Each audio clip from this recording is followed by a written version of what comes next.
Bonjour et bienvenue dans Les Chevaux Explorateurs, le podcast qui éclaire votre relation avec votre cheval.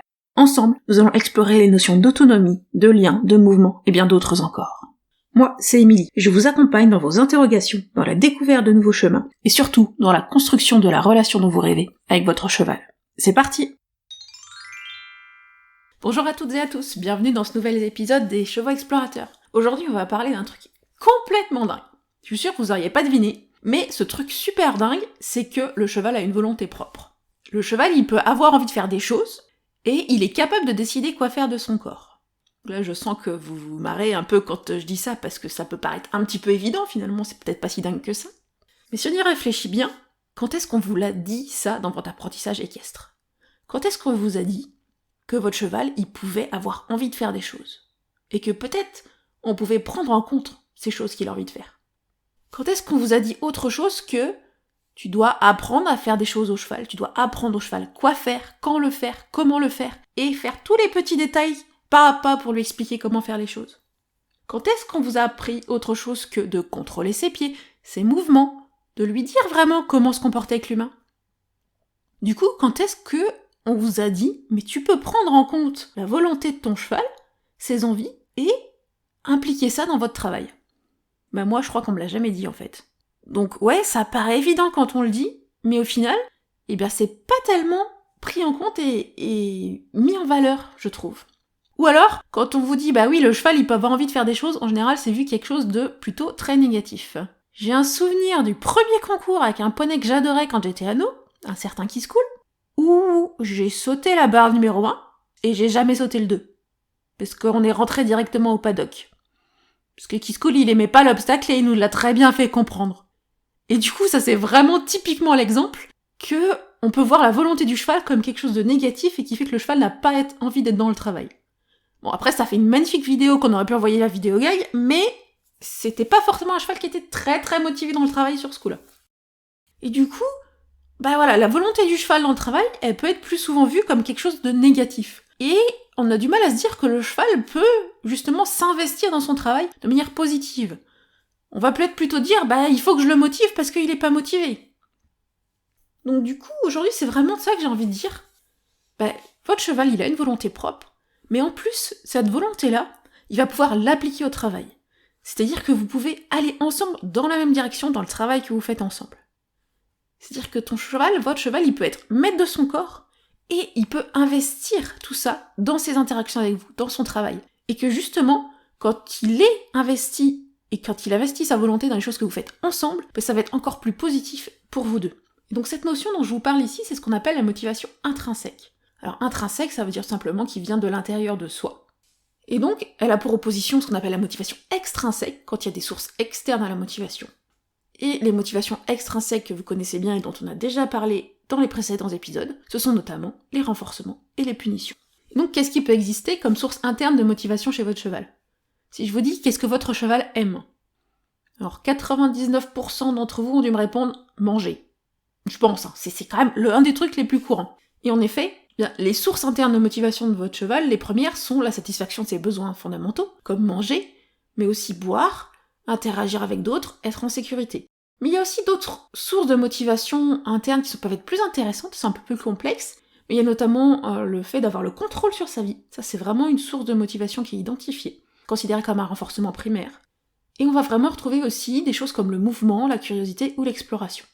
Donc maintenant qu'on a l'idée qu'il existe cette motivation intrinsèque chez le cheval, comment on va faire pour la trouver et pour l'encourager dans le travail avec notre cheval ? Pour moi, la première clé, déjà, c'est de commencer par la comprendre. Pour comprendre qu'est-ce que c'est que cette motivation intrinsèque et comment elle fonctionne.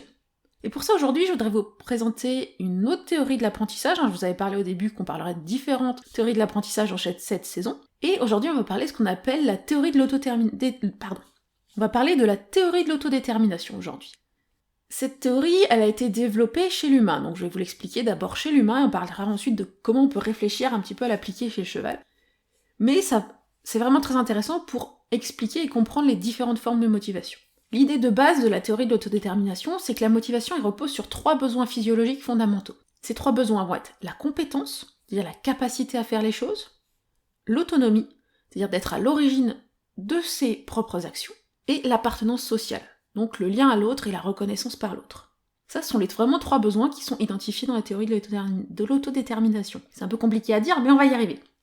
Et il y a un autre besoin qui n'est pas explicité dans cette théorie, mais qui est important à mes yeux, que je tiens de Dan Pink dans son livre qui s'appelle La vérité sur ce qui nous motive, qui est ultra intéressant. C'est un tout petit livre qui est assez rapide à lire, qui parle de la motivation en entreprise. Je sais que comme ça, c'est pas très vendeur, mais le bouquin est super intéressant et vraiment je vous invite à le lire. Et cet autre besoin qu'il a identifié, c'est la finalité. C'est-à-dire c'est de donner du sens. C'est quel est le sens de nos actions. Et quand nos actions ont un sens qui est cohérent avec nous-mêmes, eh bien, c'est plus motivant. Donc tout simplement, la théorie de l'autodétermination, je vais arriver à le dire avant la fin de l'épisode, elle dit que pour encourager la motivation, eh bien, il faut nourrir ses besoins. Donc nourrir ses besoins physiologiques de l'individu. Et là, on voit bien, on parlait tout à l'heure des différentes sources internes de motivation qu'on va retrouver chez le cheval, et on voit bien que par exemple le mouvement, il va répondre aux besoins de compétence, donc la capacité à bouger son corps correctement, et le besoin d'autonomie, c'est-à-dire de bouger son corps par soi-même. Et puis la curiosité, ça va répondre, par exemple, notamment à l'autonomie, faire les choses par soi-même, aller découvrir des choses nouvelles, et la finalité, c'est-à-dire des choses qui vont avoir du sens. La curiosité, intrinsèquement, c'est d'aller comprendre son environnement. Pour le cheval, ça contribue aussi à se sentir en sécurité. Et donc on voit que des choses qu'on peut identifier comme des sources internes de motivation vont répondre à ces besoins physiologiques fondamentaux qui sont impliqués dans la théorie de l'autodétermination. Et donc, à partir de là, la théorie de l'autodétermination, elle dit que les différentes formes de motivation, les différents niveaux de motivation vont être répartis sur un continuum qui va être déterminé par le niveau d'autodétermination de l'action. C'est-à-dire que quelque chose qui est autodéterminé, ça veut dire que l'individu est à l'origine de cette action. Plus c'est autodéterminé, plus on répond aux 3 besoins physiologiques qu'on a identifiés avant. Et plus c'est autodéterminé, plus un comportement est autodéterminé, plus la motivation réalisée va être élevée. Alors c'est une théorie qui s'explique assez facilement quand on a un schéma écrit. Évidemment, en podcast, ça va être un peu compliqué. Vous retrouverez quand même ça dans certains de mes anciens posts Instagram, donc vous pouvez retrouver ce schéma de la théorie de l'autodétermination, et je vais rentrer en détail dedans aussi dans le webinaire qui s'appelle Apprentissage et motivation au-delà du conditionnement opérant, qui vous permet d'aller plus loin et de comprendre mieux cette théorie et comment elle s'applique au cheval. Là, simplement, donc je vous disais, on a ce continuum d'autodétermination. Et il y a 2 extrêmes. D'un côté, on a la motivation. Alors, amotivation en un seul mot, ce qui veut dire la non-motivation, l'absence de motivation. C'est pas du tout autodéterminé, ça répond pas du tout aux besoins physiologiques, et du coup, on n'a pas envie de faire les choses. Et ça, c'est un petit peu pour moi ce qu'on va retrouver dans les phénomènes d'impuissance acquise ou de résignation acquise chez le cheval. Il n'y a plus de raison de faire les choses, plus de raison interne et même plus de raison externe de faire les choses, et du coup, l'individu n'a plus envie de faire les choses. Il y a tout à l'autre extrême, on va retrouver la motivation intrinsèque dont on parlait depuis tout à l'heure. La motivation intrinsèque, on a cet intérêt pour l'activité en elle-même, on a la satisfaction des besoins physiologiques, et donc on a une motivation qui est forte parce qu'elle vient de l'individu. Et donc il y a une grande autodétermination. Et au milieu de ça, on a toute une gamme de motivations qui sont plus ou moins autodéterminées, et qui viennent de sources, au moins en partie, externes. Donc c'est une motivation extrinsèque. Et en plus, comme on parle de continuum, en effet, c'est que cette motivation extrinsèque, elle peut glisser un petit peu de plus ou moins autodéterminée. Donc soit elle est plutôt proche de l'absence de motivation, soit elle est plutôt proche de la motivation intrinsèque, en fonction de la cohérence de ce comportement avec les envies de l'individu. Comment on peut expliquer ça, qu'on peut avoir un petit peu différentes formes de motivation extrinsèque? C'est plutôt facile à expliquer quand on prend un exemple. Quelle est la source principale de motivation du fait que vous travaillez? En général, il y a une source extrinsèque très très claire, c'est le salaire.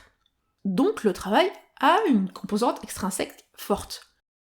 Mais le travail va être vécu de manière différente selon les individus, parce que en fonction de nos métiers et de nous-mêmes, il va y avoir une part intrinsèque plus ou moins forte. C'est-à-dire que c'est le sens de notre métier. Le sens qu'on va lui donner, et la cohérence de ce métier qu'on exerce avec nos besoins à nous, en tant qu'individu, va faire qu'on va être plus ou moins motivé pour aller travailler le matin pour le même salaire. Même pour le même métier, 2 personnes vont pas avoir la même motivation, parce que ça répond pas exactement à leurs besoins individuels. Donc ça, c'est vraiment, le travail, c'est un exemple de comportement, d'action, de choses qui est motivé de manière extrinsèque, mais qui va être nuancé par cette motivation intrinsèque, cette autodétermination à aller travailler. Et par exemple, j'ai l'exemple d'une amie qui vient de prendre un job d'hôtesse de caisse dans un magasin de bricolage. Et elle est super heureuse aujourd'hui de ce métier, parce qu'elle y trouve du sens, et parce que ça satisfait son besoin de lien social, d'appartenance sociale. Du coup, non seulement ce métier, il apporte un salaire, mais en plus, il est motivant pour elle, et parce qu'il est autodéterminé, parce qu'il répond à ses besoins. Moi qui suis une grande introvertie, ce besoin de lien social et de gérer des clients, pas du tout moi, quoi. Donc un métier comme celui-là, serait très peu autodéterminé, donc j'ai pas franchement envie de l'exercer. Ça veut pas dire que ce métier a plus ou moins de valeur, il est vraiment qui répond à des besoins différents de l'individu. De la même manière, si je lui proposais de créer des podcasts qui parlent du comportement du cheval, je pense qu'elle n'aurait pas trop de motivation à ce sujet-là. Donc c'est pour vous montrer que dans l'autodétermination, il y a quand même une part très individuelle, et que selon chaque individu, va y avoir des sources de motivation différentes. Et que cette part d'autodétermination, même quand il y a une source externe à la motivation, va être variable pour l'individu. Et donc le défi, c'est un petit peu de trouver, même avec vos chevaux, qu'est-ce qui est autodéterminé, qu'est-ce qui répond à leurs besoins dans ce que vous allez leur demander, et comment on va pouvoir intégrer ça dans le travail du cheval, tout en gardant probablement des renforcements externes, comme sont les renforcements. Ok, donc là ça fait pas mal d'infos je pense pour aujourd'hui, donc je vais peut-être faire une pause ici et on ira parler la prochaine fois plus loin des chevaux, mais déjà on va prendre un petit résumé. Qu'est-ce qu'on faut retenir de ce qu'on a vu aujourd'hui ? Le premier point, c'est qu'il existe une motivation qu'on appelle intrinsèque, c'est-à-dire qu'elle vient de l'individu.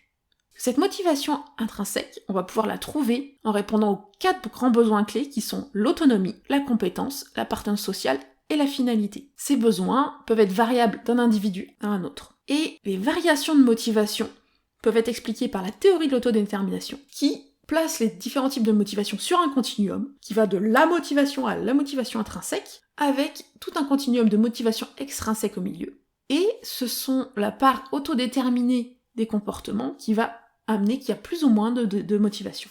Et donc du coup, on parlait dans tout le premier épisode de l'importance de construire les conditions de la motivation du cheval. Et bien ça passe par la prise en compte de la motivation intrinsèque, c'est-à-dire de l'envie, de la volonté du cheval, de ce qui correspond à ses envies à lui. Mais du coup, comment on peut appliquer tout ça concrètement chez le cheval ? Alors on va en parler au moins en partie la semaine prochaine dans le prochain épisode, mais si vous avez vraiment envie d'aller plus loin sur ce sujet appliqué au cheval, si vous voulez mieux comprendre la théorie de l'autodétermination et toutes ces formes de motivation dites intrinsèques, si vous avez envie de comprendre à quoi correspondent ces différents besoins dont on a parlé, mais appliqués chez le cheval, et comment vous pouvez trouver une finalité à votre travail qui va avoir du sens également pour votre cheval, et encore bien plus de choses, je vous invite à vous rendre sur ma plateforme en ligne, qui est la plateforme e-learning.leschevauxexplorateurs.fr, sur laquelle vous aurez un pack de webinaires qui s'appelle Motivation. Et là, on ira vraiment creuser ces sujets-là de manière approfondie pour vous permettre de mieux comprendre la motivation chez votre cheval. Et cette motivation où le cheval a envie de travailler avec vous. Et en attendant, et d'ici la semaine prochaine, je vous invite à une petite piste de réflexion et à réfléchir à cette question-là. C'est, à votre avis, est-ce qu'on peut mélanger les motivations extrinsèques et intrinsèques ? Et qu'est-ce qui se passe si on mélange des renforcements avec la motivation intrinsèque ? Et on ira répondre à cette question la semaine prochaine, et vous verrez que la réponse est un petit peu étonnante. Alors, à la semaine prochaine ! Et voilà, c'est déjà fini pour aujourd'hui. Si cet épisode vous a plu, n'hésitez pas à le partager à vos amis qui pourraient être intéressés. Pour échanger avec moi et ne pas manquer les prochains épisodes, retrouvez-moi sur mon compte Instagram, @leschevauxexplorateurs. Et si vous avez envie qu'on aille plus loin ensemble, ou que vous souhaitez en savoir plus sur mes accompagnements individuels et mes programmes en ligne, n'hésitez pas à me contacter par mail ou à vous rendre sur mon site internet pour en savoir plus. Tous les liens sont en description de l'épisode. À très bientôt!